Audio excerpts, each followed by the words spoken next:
problema no es el problema. El problema es algo mucho más serio. Jesús está apuntando al verdadero problema del ser humano. No es la parálisis física el problema de este hombre. Y quisiera comenzar esta enseñanza hablando acerca de algunas situaciones en la vida que a veces parecen no tan complicadas, pero al final son más serias de lo que nosotros pensamos. Hace algunos años conocí la historia de unos vecinos, más bien el vecino de mis suegros. El hombre empezó maluco, bueno, no sé si esa palabra funcione para muchos de ustedes, pero como enfermo, empezó a sentirse enfermo del estómago. Y lo que uno normalmente piensa en Colombia es, seguro se comió unos frijoles recalentados, le cayó mal algo y él empezó maluco, enfermo, una semana, y ya la segunda semana que seguía mal, él dijo, ¿qué fue lo que comí? ¿Qué fue el malestar que me está dando? ¿Qué fue lo que me hizo daño? Y estaba tan maluco, tan enfermo que fue al médico. Y entonces cuando llegó al médico y le dijo, doctor, mire, lo que pasa es que yo siento que comí algo y me hizo daño. Y el médico le dijo, vamos a hacer unos exámenes a ver qué es. Resulta que le hicieron un examen y el médico lo llama y le dice, esto no es un malestar, es un cáncer severo y es muy grave lo que tiene. Para acortar la historia, este hombre, yo lo conocí, era profesor de la universidad, estaba súper bien, se veía súper sano. A las 2 semanas de que le dijeron eso, se murió. Él pensó que era algo sencillo, pensó que era un problema de estómago, pensó que había comido algo mal, pero lo que tenía era un cáncer tremendo que ya lo había devorado completamente y cuando se dieron cuenta solo tuvo 2 semanas más. A veces en la vida hay situaciones que parecen sencillas, que no parecen tan complicadas, pero que son mucho más complejas de lo que parecen. Y hoy quisiera compartir con ustedes un texto y leer juntos un texto y una historia que está en el libro de Marcos capítulo 2. Y he titulado esta enseñanza, El problema no es el problema. Y quiero que me acompañen entonces todos al libro de Marcos, capítulo 2, versículos de 1 al 12. Y es muy importante que ahora que lo leamos esté al lado de alguien, ¿listo? Porque van a tener que hacer algo que normalmente yo hago cuando estoy predicando. Entonces, hágase al lado siempre de alguien, no se quede por ahí solo, porque vamos a leer juntos la palabra. Entonces, Marcos capítulo 12, versículo 1. Todos conmigo. Esta es una historia muy conocida, es una historia que todos hemos de alguna manera escuchado y vamos a leerla entonces juntos. Voy a leer la Nueva Traducción Viviente y vamos a leer juntos. Escuchen y lean conmigo entonces. Marcos 2 del 1 al 12 dice, cuando Jesús regresó a Capernaum, varios días después, enseguida corrió la voz de que había vuelto a casa. Y pronto la casa donde se hospedaba estaba tan llena de visitas que no había lugar ni siquiera frente a la puerta. Mientras él les predicaba la palabra de Dios, llegaron 4 hombres cargando a un paralítico en una camilla. Como no podían llevarlo hasta Jesús debido a la multitud, abrieron un agujero en el techo, encima de donde estaba Jesús. Imagínense que usted es el dueño de esa casa y le dañan el techo por pasarle al amigo a Jesús. Y entonces luego bajaron al hombre en la camilla justo delante de Jesús. Y al ver la fe de ellos, Jesús le dijo al paralítico, hijo mío, levántate y camina, ¿cierto? No, ¿qué le dijo? Hijo mío, tus pecados son perdonados. Algunos de los maestros de la ley religiosa, imagínense que la historia se quedara hasta ahí. Ellos vienen, se lo llevan y dicen, hijo mío, Jesús le dice, hijo mío, tus pecados son perdonados.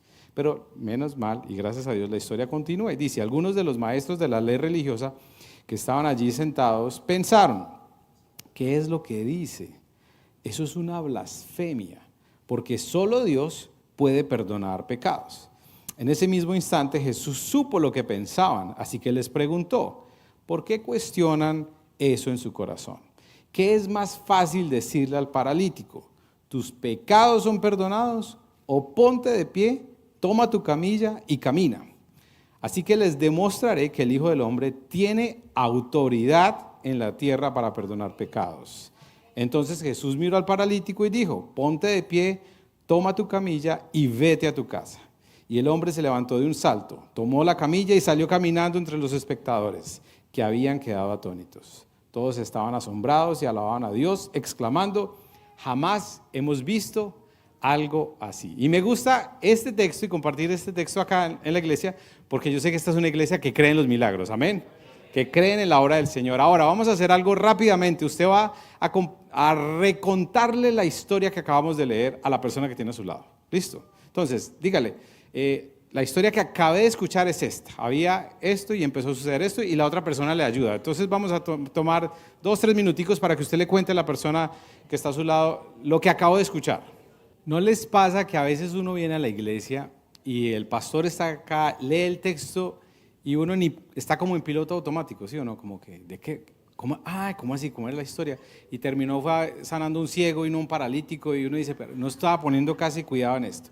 Por eso yo trato de que cuando estudiamos la palabra la recontemos, porque cuando uno vuelve y la cuenta, la interioriza, la empieza a vivir, a decir, claro, pone más atención también en esto. Pero quisiera que miráramos algunas cosas importantes de esta historia, porque la historia habla de algo mucho más profundo de lo que a veces uno puede leer. Y yo sé que muchos de ustedes son cristianos acá y han escuchado muchas predicaciones acerca de este texto. Y hay varias cosas que son interesantes y que son muy importantes en la historia. Lo primero es la idea del texto, de la historia que nos refleja la fe comunitaria, algo en lo que nosotros los latinos somos muy buenos, la fe comunitaria. La fe no es algo individual. La fe no es solo mía, sino que la fe también es en comunidad. Esta es una historia de un hombre que es un anónimo, no se sabe quién era, no dice, él ni dice que sí o que no, simplemente los que aparecen en la historia, ¿quiénes son? Los amigos.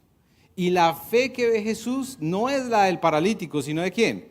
De los 4 amigos. Entonces es una historia que nos habla de la fe comunitaria. Muchas veces en la vida nuestra fe se sostiene en la fe de otros. Muchas veces. Esto parece extraño, pero es así. Muchas veces yo camino en la fe de mi esposa, en la fe de la gente que está al lado mío.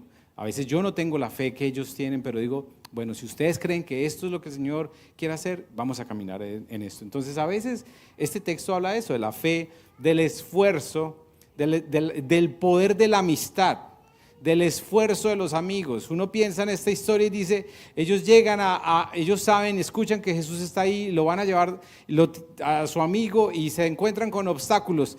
Lo primero que uno piensa es que cuando llegan y ve que eso está lleno, ¿qué haría yo? Bueno, uno le dice al amigo, hermano, hicimos lo que pudimos, pero pues ya no hay nada más que hacer. Pero esta es una historia de la acción de sus amigos, de la perseverancia, del esfuerzo de ellos, del trabajo en equipo. Imagínense que usted es uno de esos 4 diciendo, bueno, ¿y ahora cómo lo subimos? Y de pronto uno de ustedes dice, ¿y qué tal que se nos caiga y quede peor? ¿Sí o no? Porque esa era una posibilidad, era el todo por el todo, ¿o no? O sea, usted es uno de esos que se arriesga y él cree en la fe de ellos también y dice, bueno, háganle, pero cuidado, me dejan caer porque al menos estoy así. Pero el trabajo en equipo de ellos, y digamos que el poder de la amistad también, este es un texto que habla de eso. Y yo siempre que leo esta historia pienso en mis amigos y pienso en qué clase de amigo soy yo. ¿Estaría yo dispuesto a hacer todo lo que ellos hicieron para que su amigo se sanara? Usted tiene amigos por los cuales usted ha hecho de todo para que se sanen, para que conozcan de Jesús, para que se encuentren con Jesús. ¿Usted es ese amigo o tiene amigos que harían eso por usted? Y la pregunta es ese, el poder de la amistad en esta historia. Somos esa clase de amigos. Porque la fe de ellos, lo que ellos hacen, su acción, es lo que hace que Jesús vea la fe de ellos y que Jesús actúe, ¿cierto? Porque el texto dice claramente que al ver Jesús la fe de ellos, Jesús actuó, hizo algo. porque él dijo, esto es increíble. Y esto es muy interesante. Uno se imagina a Jesús predicando en la casa y de un momento a otro empieza a caerle a él, porque no era que le caía en pedazos de paja a Jesús en la cabeza y a interrumpirle la predicación. Y él, o sea, todo el mundo asombrado viendo qué es lo que sucede y empiezan a bajar un hombre en medio de la casa. Jesús dice, esto es asombroso. Y Jesús al ver esto dice, aquí hay que actuar. Ahora, algo interesante del texto es la respuesta de Jesús. Jesús ve todo lo que pasa, Jesús ve la fe de ellos, ve todo el trabajo en equipo, ve la amistad, ve el esfuerzo, ve la perseverancia, ve todo lo que ellos hacen para poder traer a su amigo delante de él. Y la respuesta de Jesús es algo muy interesante en este texto. Porque ¿cómo responde Jesús a todo esto que estos amigos hacen? En el versículo 5 dice que al ver la fe de todo lo que estaba sucediendo y de ellos, Jesús le dice al paralítico, hijo mío, tus pecados son perdonados. Piense por un momento, usted es uno de esos 4 amigos, usted está sudando, usted está cansado, usted está cargando a su amigo paralítico que ha estado paralítico años y que debe pesar muchísimo. Y usted ha hecho todo ese esfuerzo, usted se montó, usted seguramente está quitando pedazos de paja, de lo que fuera, de la casa y pensando, esto nos va a tocar pagarlo después, porque estamos dañando una casa, ¿sí o no? Piensen en todas las implicaciones de lo que ellos están haciendo. Y usted hace todo el esfuerzo para que él no se vaya a caer ni vaya a quedar peor, y lo bajan delante de Jesús, y Jesús por fin ve lo que han hecho, y Jesús le dice a él, hijo mío, tus pecados son perdonados. ¿Usted qué está esperando que Jesús hiciera en ese momento? ¿Que le dijera eso? Usted está esperando es que Jesús, al ver todo eso, que hubiera dicho, hijo mío, esta fe que tienen tus amigos te ha sanado, párate y camina. Pero Jesús no hace eso. Jesús le dice, tus pecados son perdonados. Yo creo que si yo hubiera sido uno de esos 4 amigos, en ese momento hubiera pensado, pero tanto esfuerzo para esto, ¿sí o no? O sea, yo sé que el pecado es una situación compleja, pero no vinimos a Jesús por eso. Vinimos era para que el hombre empezara a caminar. Tanto esfuerzo para que Jesús dijera algo que podía haberle dicho sin haber hecho todo este descontrol y todo este problema acá. Y por eso es que esta historia apunta a algo mucho más profundo, porque Jesús está apuntando aquí al verdadero problema del ser humano. Por eso el problema no es el problema. El problema es algo mucho más serio. Jesús está apuntando al verdadero problema del ser humano. No es la parálisis física el problema de este hombre, sino la parálisis de su corazón. El problema no es lo que se ve, el problema es lo que está adentro. Ese es el verdadero problema. Jesús sabe, y ustedes saben, nosotros ya leemos la historia, leemos la Biblia y sabemos lo que Jesús hizo. Jesús sabía que lo podía sanar, pero Jesús no hace lo que ellos están esperando que Él haga. Porque Jesús sabe que el problema de Él y el problema de nosotros como seres humanos es mucho más profundo de lo que pensamos. Nosotros pensamos que es algo pequeño, Señor, sáname de esto, Señor, dame esto. Pero Jesús sabe que el problema del ser humano es mucho más profundo de lo que nosotros pensamos. Y Jesús va entonces a la raíz de nuestro problema, nuestro real problema, la parálisis del corazón, es el problema más serio que tenía este hombre. Nuestro problema entonces es un problema mucho más interno, es un problema de corazón. Y saben, esta historia nos recuerda que muchas veces Dios no nos da lo que queremos porque sabe lo que necesitamos. Y eso es muy complejo a veces. Dios no nos da lo que queremos porque sabe lo que necesitamos. Estos hombres querían que el Señor sanara a su amigo. Querían que el Señor le hiciera un milagro y él pudiera caminar. Ellos esperaban eso.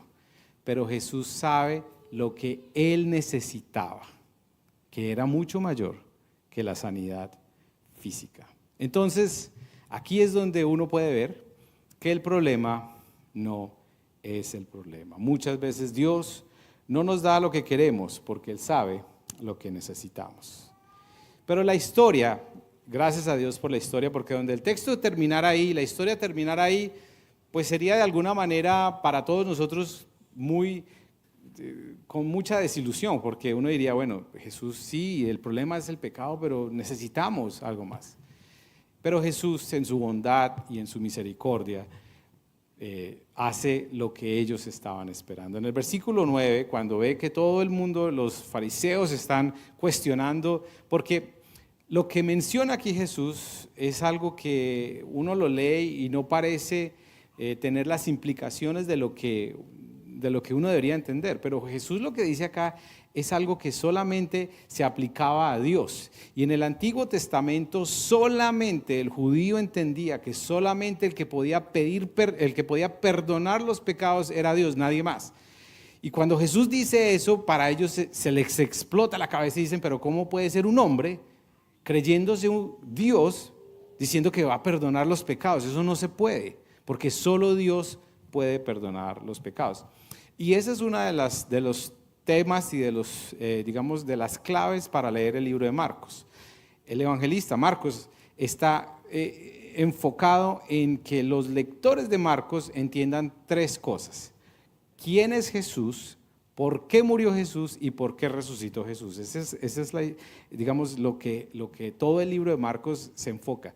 En quién es Jesús, la identidad de Jesús. Y por eso hay muchas historias como estas que no están en los otros evangelios, porque Marcos está diciéndole a sus lectores, yo necesito que ustedes entiendan quién es Jesús y cuál es la autoridad de Jesús, y que entiendan que Jesús, ese hombre que caminó acá, era también Dios. Por eso las referencias en el texto a que Él hace cosas que solo Dios puede hacer. Por eso la historia del mar, cuando el mar se embravece y los discípulos están dispuestos o ya están listos y piensan que van a morir, y Jesús se para y calma al mar. Eso es algo que solamente aparece en Marcos. ¿Por qué? Porque Marcos está diciendo Jesús es Dios. Solo las atribuciones de Dios las está haciendo aquí Jesús en Marcos. Entonces, cuando Jesús responde en el versículo 9 y les dice a todos los que estaban cuestionándole, le dicen, ¿qué es más fácil decirle al paralítico? ¿Tus pecados son perdonados? O ponte de pie, toma tu camilla y camina. Y entonces Jesús dice, así que les demostraré que el Hijo del Hombre, o sea, yo, Jesús, tiene autoridad. Esa palabra autoridad es lo que Marcos está diciendo en el libro. Jesús tiene la autoridad. Jesús es Dios y es humano a la vez. Tiene la autoridad en la tierra para perdonar los pecados. Entonces, esta historia nos está hablando de la autoridad de Jesús. Nos está diciendo entonces este texto que en la vida cristiana es muy importante caminar con otros, que muchas veces van a haber otros que lo van a cargar a usted. Por eso la iglesia no es un invento del ser humano, la comunidad no es un invento de la sociedad, es creación y el diseño de Dios para vivir la vida. No se puede vivir la vida cristiana solo, no se puede. Nosotros hemos cometido el error de hacerle la vida cristiana muy individual. Acepte a Jesús como su Señor personal, solo usted. Conéctese solo usted con Dios. Y bíblicamente no es así. Usted necesita de otros para caminar. Usted necesita caminar con otros. Muchas veces usted se soporta en la fe de otros, pero también usted va a tener que cargar a otros. Y la importancia de la fe comunitaria, de la iglesia, la importancia de caminar con sus amigos, porque esa es la iglesia. No es el teatro donde usted va a escuchar un pastor y una alabanza y sale y se va. La iglesia es donde usted llega a encontrarse ¿con quién? Con sus amigos. Porque la iglesia son los amigos que nos llevan, que nos cargan, que nos llevan a encontrarnos con Jesús. Pero también este texto nos recuerda, y Jesús intencionalmente, sabiendo que lo va a sanar, intencionalmente perdona sus pecados primero para recordarnos que el problema muchas veces que nosotros creemos que es el problema, no es el problema, que hay problemas mucho más serios y que Él tiene la autoridad para tanto solucionar los problemas complejos como los problemas más sencillos. La historia que les conté al inicio de este hombre que yo conocí nos recuerda que a veces en la vida pensamos que hay cosas que no son tan complejas, pero resultan siendo más complejas. Para estos amigos, ellos creían que el problema más serio que tenía su amigo era ¿cuál? Que era paralítico. Pero Jesús les recuerda que el problema de él más profundo y más real no es esa parálisis, es su corazón. Y que Jesús había venido para solucionar el problema más complejo que tenemos nosotros acá. Todos aquí llegamos a Jesús por alguna necesidad básica, ¿sí o no?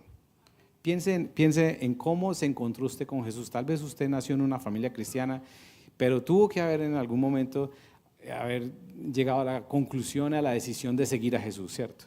Pero todos aquí llegamos a Jesús por algo. Y yo sé muchas veces, porque también viví acá, nosotros vivimos en Vancouver mientras estábamos estudiando, pero cuando uno vive fuera de su país, fuera de su cultura, es muy difícil, ¿cierto? Y a veces acercarse al Señor es acercarse a la comunidad, y uno se acerca a la iglesia, a Jesús, porque necesita su familia, necesita recuperar esos lazos familiares. Todos llegamos a Jesús por una necesidad básica, todos. Llegamos porque tuvimos un problema económico, un problema familiar, un problema sentimental, un problema de soledad, un problema de lo que sea. Llegamos a Jesús por una necesidad latente, por una necesidad palpable. Pero Jesús no solamente nos da ni sana esa situación, ni hace un milagro frente a eso, sino que Jesús está interesado en trabajar en las necesidades más profundas de nosotros. No solamente en las necesidades básicas, sino en lo más profundo. Hay un autor que se llama John Piper y él dice en uno de sus libros que ninguno de nosotros conoce el alcance de su maldad. Dice, es más profundo de lo que nadie puede entender. Jesús, y este es el poder del Evangelio, Jesús puede y quiere sanar nuestras necesidades básicas. El Señor, ¿cuántos? Ahora la hermana dio un testimonio. ¿Cuántos pueden hablar de decir, Señor, yo tengo testimonio de los milagros que el Señor ha hecho conmigo? ¿Cuántos? Todos podemos decir, Señor, ha hecho esto, esto y esto. Pero el milagro más profundo que ha ocurrido en su vida, ¿sabe cuál es? Que el Señor le dio un nuevo corazón. Que el Señor se dedicó a trabajar el proyecto más complejo que hay, y es el corazón del ser humano. Él dijo, voy a transformar ese corazón. Jesús puede y quiere sanar nuestras necesidades básicas, pero su verdadero propósito es sanar nuestras necesidades más profundas. Ellos entienden, estos amigos entienden que lo que su amigo necesitaba, más que un milagro de su parálisis física, era un problema profundo de transformación de su corazón. Hay un texto en Ezequiel, capítulo 36, que dice lo siguiente, es una promesa que el Señor da 400, 500 años antes de que Jesús viniera. Y en Ezequiel 36 es una promesa que se cumple en Jesús y que es la bendición para nosotros. Y de hecho está relacionada con este texto. Ezequiel dice en el capítulo 36, versículo 25, dice, entonces los rociaré con agua pura. Ezequiel está viendo algo a futuro. Dice, entonces los rociaré con agua pura y quedarán limpios. Lavaré su inmundicia y dejarán de rendir culto a los ídolos. Les daré un corazón nuevo y pondré un espíritu nuevo dentro de ustedes. Les quitaré ese terco corazón de piedra y les daré un corazón tierno y receptivo. Pondré mi espíritu en ustedes para que sigan mis decretos y se aseguren de obedecer mis ordenanzas. Amén. Eso es lo que sucede en la cruz.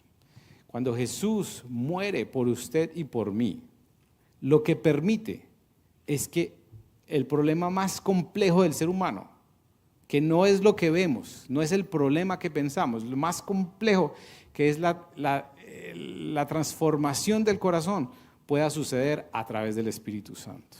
Que Él transforme nuestras vidas, que Él transforma nuestros corazones, que Él cambie lo que está adentro.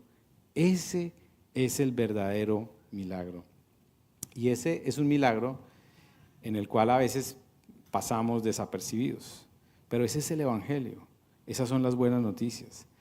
El milagro de que Dios se encargó del problema de nuestro corazón, de la transformación de nuestro corazón. Entonces, este texto nos recuerda muchas cosas. Nos recuerda la fe, nos recuerda la perseverancia, la amistad, el poder, pero nos debe recordar que Jesús está más interesado en solucionar su problema profundo que solucionar su problema real. Y lo va a hacer, porque esa es la bondad del Señor. Pero lo que el Señor quiere es trabajar en su corazón, trabajar en su vida, en lo más profundo de su ser. Yo quisiera que nos pusiéramos de pie y termináramos orando.